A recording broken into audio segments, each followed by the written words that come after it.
स्वागत है आपका बीएसआर न्यूज़ हिंदी में। मैं दानिश अब्बासी आज आपको मिलाएंगे एक उभरते शायर से और आपको मिलाते हैं उस फनकार शायरी जिन्होंने अभी कुछ दिन पहले यूट्यूब पर और इंस्टाग्राम पर अपने अकाउंट बनाए हैं और उसमें खूब ही वायरल हो रहे हैं। तो आइए मिलाते हैं मुशीर रियाज साहब से। मुशीर रियाज साहब, आपसे पहला सवाल ये है कि आपको जो है ये शायरी का लगाव कहाँ से हुआ और किसकी शायरी आपको पसंद है? शायरी का लगाव तो मुझे बचपन से ही था और जो उभरते बहुत अच्छे शायर थे जॉन एलिया, उनसे ज़्यादा मैं इंस्पायर हुआ, जिसकी वजह से मुझे भी शायरी का शौक़ लगा और मैंने भी शायरी लिखनी शुरू कर दी। तो अब तक आप जो है कितनी शायरी लिख चुके हैं और कहाँ कहाँ आपने शायरी पढ़ी हैं? शायरी तो मैंने काफ़ी पढ़ी है और शायरी ज़्यादा नहीं लिख पाया हूँ मैं इस बार, और मैं लिख रहा हूँ, अभी भी लिख रहा हूँ, आगे भी लिखता रहूँगा इंशाल्लाह। अभी मैंने इंस्टाग्राम पे एक रील डाली थी जिसमें मैंने एक गज़ल पढ़ी थी। गज़ल बहुत अच्छी थी, आप चाहो तो मेरे अकाउंट पे जाकर उसे सुन भी सकते हैं। दर्द है, वफा है, बेवफाई है, बहुत कुछ है उसमें, बड़ी अच्छी गज़ल है। अगर आप चाहेंगे तो मैं ज़रूर सुनाऊँगा।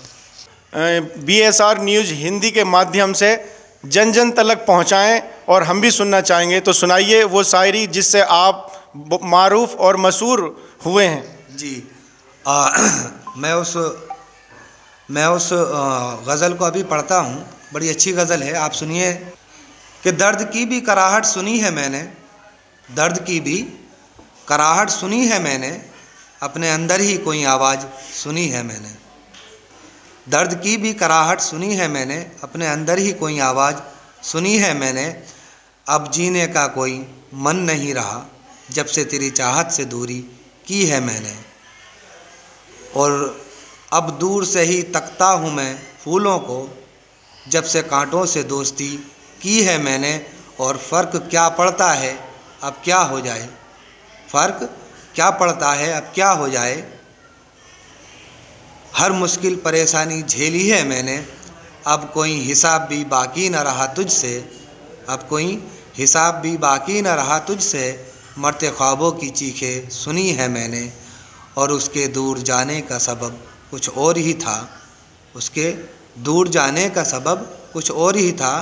जिसकी शिद्दत से बगावत की है मैंने, और मर भी जाएं मगर अब दोबारा न मिलेंगे कभी, तुझको छूकर तेरी ही कसम खाई है मैंने। वाह, बहुत अच्छी शायरी आपने बहुत ही अच्छे अंदाज में पढ़ी, लेकिन इसमें इस शायरी में एक बात छुपी है।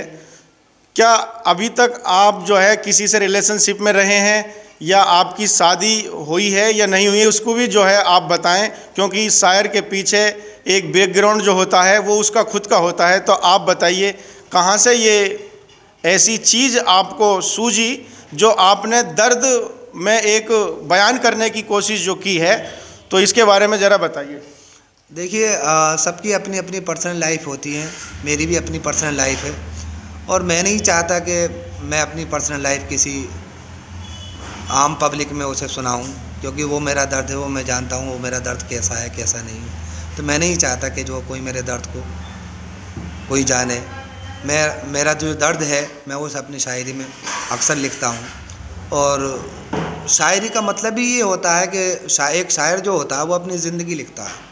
सही बात तो ये है कि वो ज़िंदगी में जितना वो सीखा, उसने जो महसूस किया, उसने वो जाना, जो महसूस किया, परिपक्व वाला जो एक इंसान होता है वही शायरी कर सकता है। तो असल में मेरा शेर जो है उन लोगों को मुखातिब करता है कि जो कि लड़कियां घर से जो भाग जाती हैं, प्यार में जो भाग जाती हैं, उनको रखते हुए मैंने एक शेर लिखा था कि वो कितना गलत करती हैं अपने माँ बाप के साथ में, और माँ बाप कैसा महसूस करते हैं, उसके लिए मैंने एक शेर लिखा था और मैं आपको वो सुनाना चाहूँगा। खुदगर्जी का आईना बनके अपनों को भी तर्क करके, तर्क कहते हैं मतलब छोड़ देना, परवाह नहीं करना। खुदगर्जी का आईना बनके अपनों को भी तर्क करके उसने जीत लिया अपनी ज़िद को, उसने जीत लिया अपनी ज़िद को। एक लाश चली दुल्हन बनके, एक लाश चली दुल्हन बनके। मतलब ये है कि एक लड़की जब भाग जाती है तो माँ बापों के लिए वो एक तरह से लाश ही बन जाती है और अपनी ज़िद वो जीत लेती है। बहुत सारे शायर रहे हैं और एक से एक फनकार शायरी जो है आज भी उनकी पढ़ी जाती है। हमने देखा है शायरी के इतिहास में शायरों को जो है फांसी तलक का आदेश बादशाही राज में मिला है। आपकी एक ऐसी ही शायरी जिसे जो है टकराव कह सकते हैं, हम भी जानना चाहेंगे उस शायरी में क्या है ऐसा जो आलिम भी आपकी शायरी से नाखुश नज़र आए और आपको नास्तिक तलक करार दे दिया। क्या है वो शायरी, सुनाई। जो शायर हैं, मैंने शायरों को पढ़ा है, उनका कहीं ना कहीं कुछ ना कुछ ऐसा कोई शेर ऐसा रहा है जिस पे कि फतवे लग गए हैं। जैसे कि मैं अगर एग्ज़ाम्पल के तौर पे बताऊं तो मीर तकी मीर की एक शेर है उनका कि जाए है जी निजात के गम में ऐसी जन्नत गई जहन्नुम में। ये मीर तकी मीर का शेर है। ऐसे ही मैंने एक शेर लिखा था और वो शेर है कि गुनाहों का अजाब है। देखो ध्यान से सुनना, बड़ा जो ना गहरा है ये, इसमें मतलब सवाल छुपा हुआ है कि गुनाहों का अजाब है यह इम्तिहान है, गुनाहों का अजाब है यह इम्तिहान है, दोनों का मगर क्या एक सिमत हाल है, दोनों का मगर क्या एक सिमत हाल है। दुनिया का ये निज़ाम गर बरकरार है, दुनिया का ये निज़ाम गर बरकरार है, नेकी बदी का मगर फिर क्यों सवाल है। ये वो मेरा शेर है। जहाँ तक मैं समझता हूँ इसका पस मंज़र जो है, ये पस मंज़र जो है अल्लाह से टकराता है। तो ऐसा ज़्यादातर शायरों को सुना गया है कि वो अपनी शायरी में अल्लाह से ही टकरा जाते हैं। मैं ये समझता हूँ कि मैं किसी अच्छे स्कॉलर के पास में इंशाल्लाह किसी दिन जाऊँगा, इसके बारे में डिस्कस होगा और मेरा यकीन है कि वो मुझे जवाब देंगे और मैं जवाब को भी शायरी में ही परोऊँगा। ये मेरा आप लोगों से वादा है। हमने जब आपसे मिलने से पहले आपके जो इंस्टाग्राम आईडी है उस पे हमने आपकी सभी शायरियों को खंगाला और भी हमने आपको यूट्यूब पर भी देखा सुना। आपकी चंद शायरी हैं और उन चंद शायरियों के बाद एक ऐसे शायरी आप कह देते हैं जो डायरेक्ट अल्लाह से टकरा जाती है। इसकी क्या वजह है? क्या आप फेमस होने की कोशिश कर रहे हैं इसे लेकर?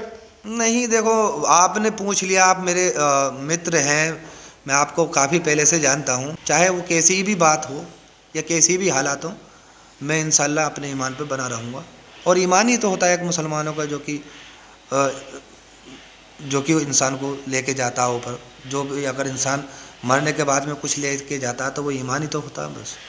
बहुत बहुत शुक्रिया, आपसे बात कर बहुत अच्छा लगा और आपने बेबाकी से आपने सारे हमारे सवालों का जवाब दिया, बहुत अच्छा लगा।